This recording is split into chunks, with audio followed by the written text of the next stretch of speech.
Great. So thank you, OEA representatives, for your patience. If you want to go ahead, that would be great. I assume that you've been notified that we try to keep our presentations to 10 minutes. I wasn't, but thank you for letting me know now. Yes. Thank you. So good evening, board members, and Superintendent Johnson Trammell. My name is Kampala Taiz-Rancifer. I am a teacher and parent in this district, and I'm on the executive board of the Oakland Education Association. Tonight, as was mentioned, OEA is going to introduce our Black Sanctuary Reparations for Black Students proposal. The proposal is centered on dismantling anti-Black racism in OUSD. This issue of anti-Black racism is not unique to our district, but what is unique is our opportunity to work together to create a comprehensive, fully funded plan for Black students. The demands are the work of our teachers, along with community partners like Justice for Oakland Students, our Black, I'm sorry, yeah, if you could stay on that slide, that'd be great. The very first slide, please, thank you.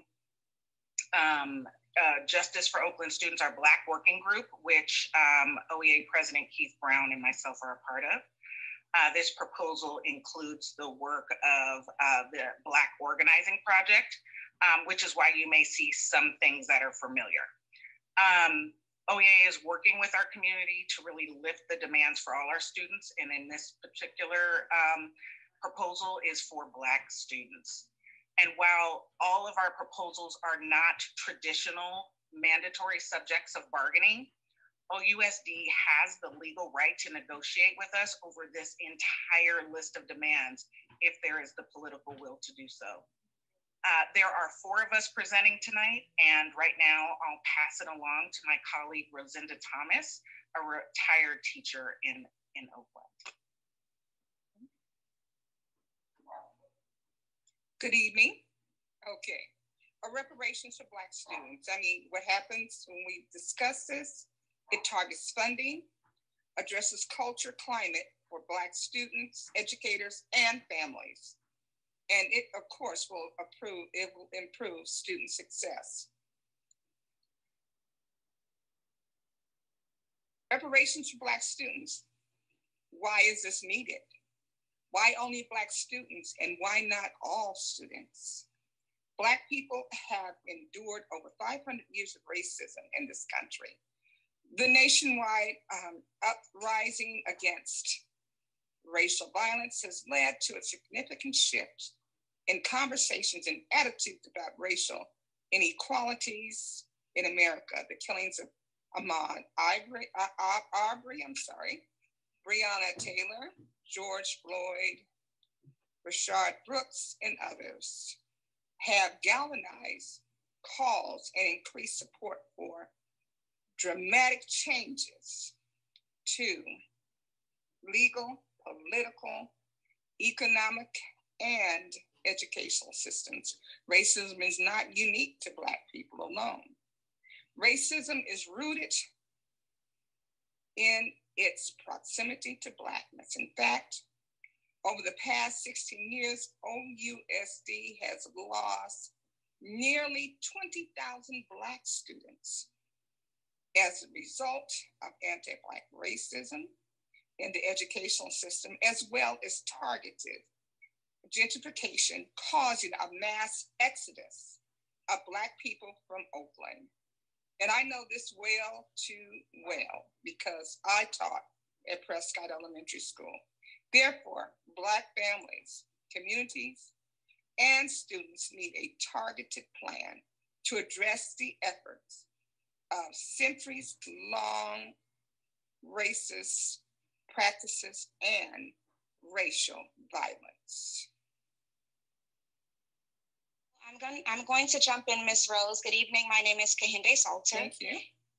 And I am going to add to the slide that Ms. Rose just so eloquently read. I'm going to name and define racism as the system that embeds the myth of white supremacy into the 10 areas of human life, economics, education, entertainment, family, labor law, politics, religion, science, and war. Now, this being a school system, yes, racism is embedded in the educational system. Did we cause or start racism? No, we have inherited this as a centuries-long issue, and we would be remiss not to address it and do everything in our power to make sure that it is not affecting any of our children, especially Black children, because like the slide said, the opposite of white is Black. And so if racism is defined as the myth of white supremacy, then that means that anyone who is Black is catching the brunt of the problem. So for example, I'm slowing down, I see. Thank you. I see the note, thank you so much. So for example, I am a product of the Oakland Unified School District. So, and my children are currently in the Oakland Unified School District. And the school that my daughter, who is a senior this year, is graduating from is predominantly Latino. And the anti-Black racism that is happening on that campus, along with other campuses, is rampant. And there have been issues happening on her campus, as I know are happening on other campuses. And it's not that the students are maliciously trying to attack my child on purpose. However, because they have learned racism just like everyone else in this country, then it is coming out and it is affecting Black students disproportionately. So when I was in OUSD, there were several more Black families in the district, and this type of anti-Blackness that we have inherited, along with gentrification and other issues, has pushed Black families away from OUSD.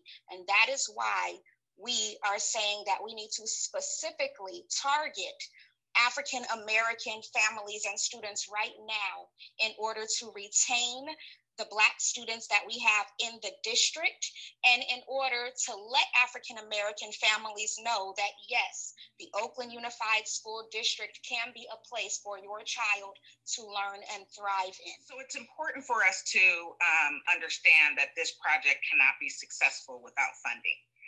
This proposal that you're going to be hearing in a lot more detail needs to be resourced. We're suggesting that we use LCFF funds to support this proposal.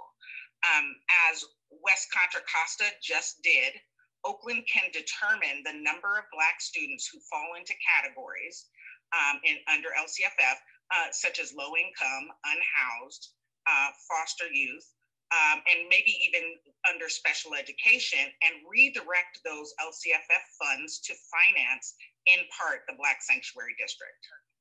We're also suggesting that we use the $2.3 million from dismantling of the school police to support the culture and climate keepers and the resource student supports like counselors and psychologists. We can fundraise using above board philanthropic dollars. OEA and OUSD can partner together to do a ballot measure to increase funding for Black student initiatives. And of course, we need to pass Prop 16, vote yes on Prop 16, so that the targeting of ballot measure dollars can go to Black students. Again, we don't want to create plans without funding. These resources can be available if we work together. So this can be a part of our negotiations as funding for programs have been negotiated in this state and into MOUs in the past. So next we're going to hear about the culture and climate proposal from Kehinde Salter, and again, an Oakland teacher and parent. Okay, so within this proposal, we've proposed systems for the Oakland Education Association and the Oakland Unified School District to track, investigate, and resolve claims of racism on campuses through a variety of means. surveys, hiring staff to do this work, tracking the reports made by students, educators, parents, and staff. And there will also be ongoing trainings and workshops to share curriculum and improve culture and climate. We propose that the staff will be OEA members hired by a joint committee between the district and the Oakland Education Association. And of course, we know that it's not just enough to say, hey, there is racism happening on these campuses, but we have to acknowledge it and work to resolve it so that our students feel safe when they are on campus. We also propose to include ethnic studies as part of instructional minutes and having ethnic studies that focus on non-European advanced ancient civilizations. We don't want to start from colonization, or in the case of African-American students, from slavery. We want to acknowledge everything that happened prior to that. And we would like for the leadership team to consist of a significant number of African-American educators. We propose to eliminate racist disciplinary practices. I'm sure that everyone is well aware of the fact that Black students are disproportionately disciplined on these campuses. We are usually not a large percentage of the student body makeup, but we are a disproportionate percentage of those students who are disciplined. And so we need to address that, establishing a community disciplinary review board at each school to review and approve or deny all cases before students are suspended or recommended for expulsion. That is a very important one. Also, to train peacekeepers or school climate specialists to support these new practices. Culturally responsive de-escalation, that's also important. Working with students with disabilities, mental health professionals, emphasizing training in RJ, and trauma-informed first aid. And I have gone through that with my daughter, who is bipolar, on multiple occasions where the school tried to expel her and suspend her, and we're not working with her to understand what was happening, especially if there was a racial incident that sparked a bipolar mania, which has happened multiple times. African rites of passage programs and Black cultural festival to celebrate Blackness so our children feel welcome and included on their campuses. And of course, to increase Black family engagement through targeted, intentional, and sustained outreach. I teach at Fremont High School, where I've heard time and again that most Black parents do not feel comfortable or welcomed coming on that campus, where the parents of the Tongan students or the Latino students are welcomed with open arms. Ms. Taiz-Rancifer, can I ask how much more time we need on the presentation? We would like to move along. We're almost there. Thank you, Director. So I'll keep us going. We're going to finish up with the culture and climate piece. So stopping permanent school closures and co-locations is also an important factor in addressing the culture and climate for Black students. As many of you know, since 2004, 16 of the 18 schools that were closed were in schools with large populations of Black students.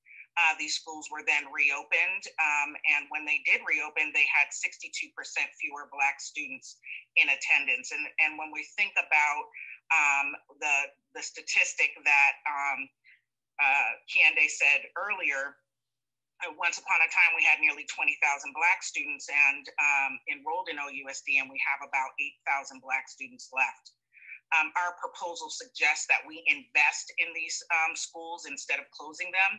Our proposal suggests that schools with large populations of Black students would be put into a protected class, historically Black schools, that we would use the funds from the Black Reparations Fund to implement the proposals in these in this policy to improve both the culture and climate as well as student outcomes.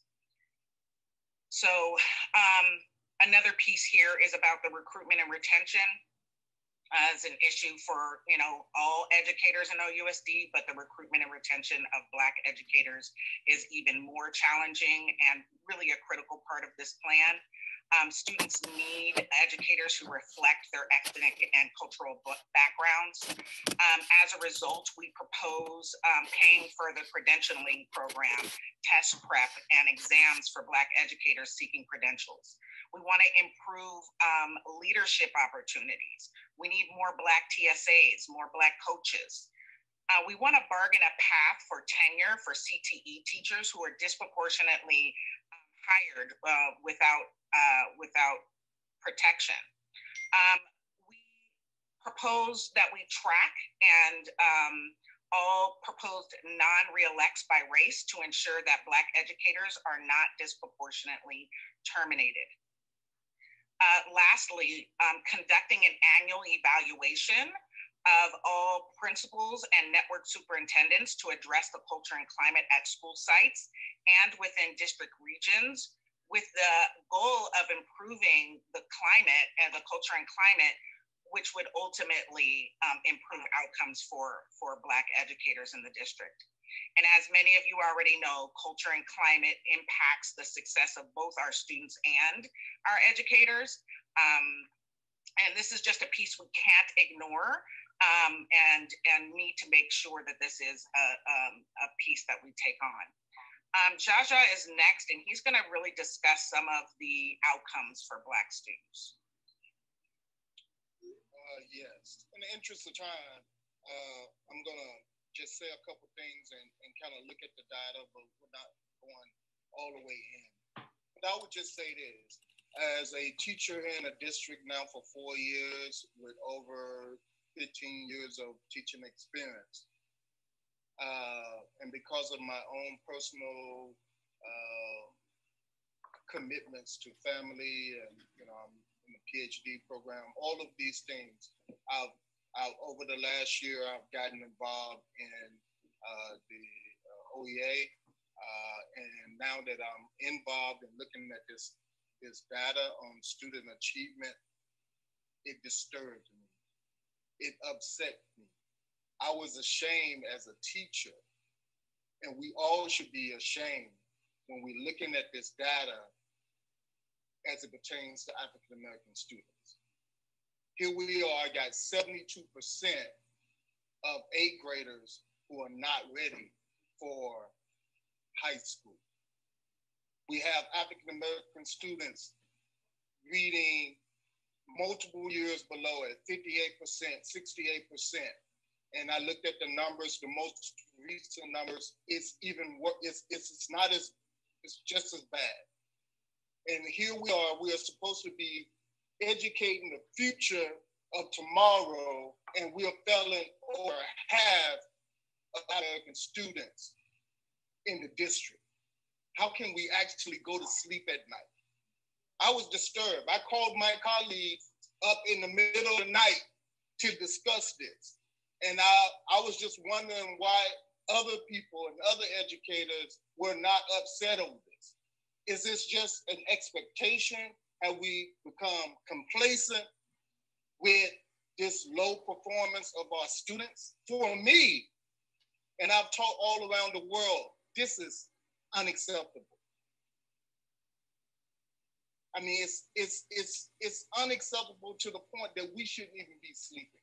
The fact that we have to even come in 2020 and present a proposal that is directed for resources and support for African American students who over 50% of them are failing to go to high school and graduating.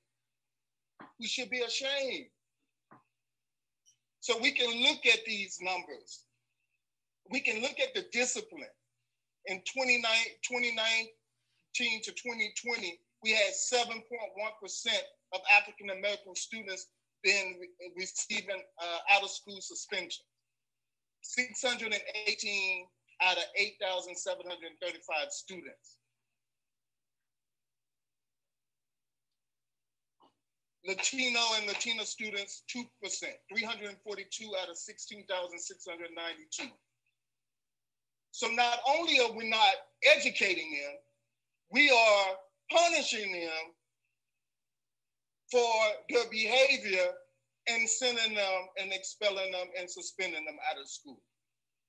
So hopefully, I'm sorry if I didn't go into the data. I just wanted to speak from the heart, but we need to really look at what we're proposing with the Black Sanctuary, stop tiptoeing around this issue. It's been going on for too long. The little things that we're doing to try to address, either it's not working or it's not effective, and maybe this is something that we should seriously look at, the Black Sanctuary, as an alternative to some of the practices that we're doing now. Thank you. I would just add with this. So we did propose in the Black Sanctuary, Black students' preparation for college, career, and civic leadership, improving the literacy rates, and study and learn from Black educators and institutions, because there are African-centered schools who have demonstrated, have proven practices that we should take a look at and maybe even attempt to use some of those strategies within the district. So thank you all so much for listening, and I will pass it to Ms. Rosenda. Thank you. Okay, thank you, John. So, you know, when we look at a lot of our Black students, sometimes mostly male students, what do we see? We see a lot of our students in special education. Jaja just addressed an issue of suspensions, because that's what happens a lot to our Black students in special ed.